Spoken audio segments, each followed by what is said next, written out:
বিশ্বের অনেক দেশ যেখানে তীব্র গরমে দিশেহারা, তখন অন্য প্রান্তের চারিপাশে শান্তির শীতল হাওয়া। দক্ষিণ পূর্ব এশিয়ার বেশ কয়েকটি দেশ মারাত্মক দাবদাহের মধ্যে দিয়ে যাচ্ছে। গরমে হাঁসফাঁস জনজীবন ও প্রাণীকুল। স্বস্তির বৃষ্টি কবে নামবে তাও প্রায় অজানা। কিন্তু আফগানিস্তানে ঠিক তার উল্টো চিত্র। রুক্ষ ও মরুর দেশ হয়েও আবহাওয়ার দিক থেকে পৃথিবীকে তাক লাগিয়েছে তারা। দেশটির অধিকাংশ অঞ্চল জুড়ে পর্বত ও মরুভূমি দ্বারা আবৃত, যেখানে গ্রীষ্মের আবহাওয়া গরম ও শুষ্ক থাকার কথা, অথচ সেখানে বইছে শীতল হাওয়া। এটা কিভাবে সম্ভব?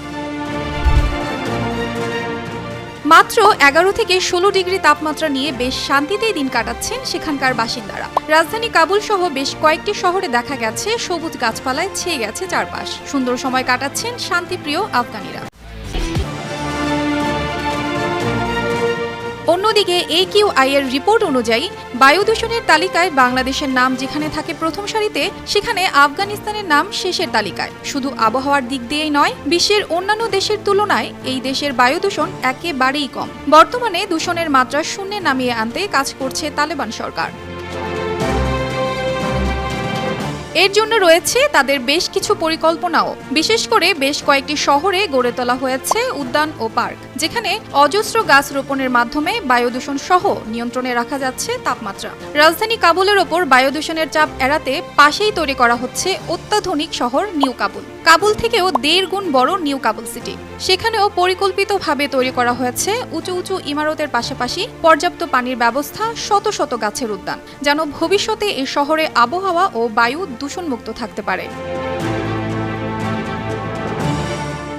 আফগানিস্তান প্রাচীনকাল থেকেই এশিয়ার একটি গুরুত্বপূর্ণ অঞ্চল। বহু প্রাচীন বাণিজ্য ও বহিরাক্রমণ এই দেশের মধ্য দিয়ে সংঘটিত হয়েছে।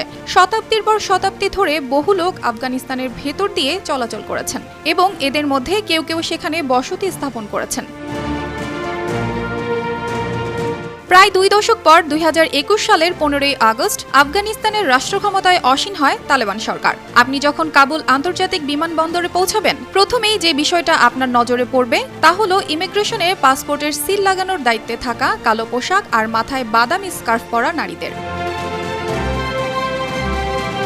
অথচ মাত্র 1 বছর আগে এই বিমানবন্দরে দেশ ছেড়ে পালানোর জন্য মরিয়া আতঙ্কিত মানুষের যে স্রোত তৈরি হয়েছিল, সে চিত্র এখন বদলে গেছে।